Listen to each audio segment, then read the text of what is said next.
Hello. Mag-isa. So gusto niya lagi kang mag-isa. Ikaw ay walang kasama. So yun yung gusto ni Satanas na maging malungkot ka sa bawat araw. Amen. So gusto ba na maging malungkot ka sa bawat araw at walang kagalakan yung buhay mo? Amen.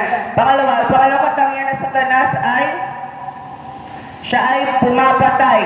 Hindi natin alam na unti-unting pinapatay ni Satanas yung ating relasyon sa Diyos. Una, sa ating pamilya. Sa pamilya, unti-unting pinapatay ni Satanas yung ating relasyon sa ating pamilya. Amen. So, hindi mo alam na unti-unti ka na pala gumagawa ng kasalanan at hindi ka na sumusunod sa iyong magulang. Amen. Mawa ng kasalanan. Natural na lamang na magsaling. Na maging natural na lang yun. Sinagaling ka kasi para sa iba. Ayun. Pero yun. Hello. May kasalanan. Yung tinatawag siyang white lies. Magkakasala ka para sa ikabubuti ng iba, para sa kaibigan mo. Hallelujah. Okay lang ba na magkasala ka para sa kaibigan mo? Okay lang ba yan na magsinungaling ka kasi gusto mo na mapabuti yung kaibigan mo? So hindi.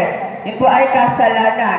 Yun ay kasalanan na ayaw ng Diyos. Ngayon dahil sa makasalanan ka, unti-unti mo nang hindi sinusunod yung magulang mo, di ba?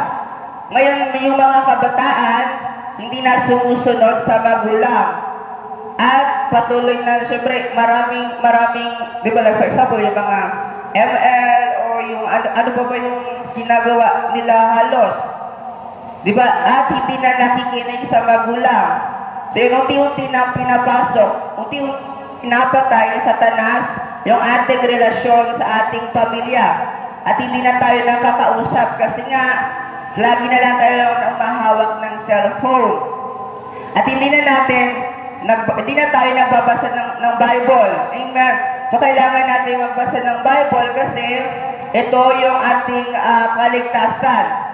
Amen. Pangalawa, pinapatay yung ating relasyon sa ating kaibigan. Sabi ni Satanas, awayin mo yung kaibigan mo kasi ano yan siya?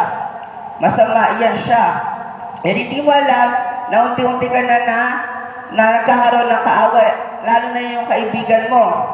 Ngayon, yung kaibigan mo,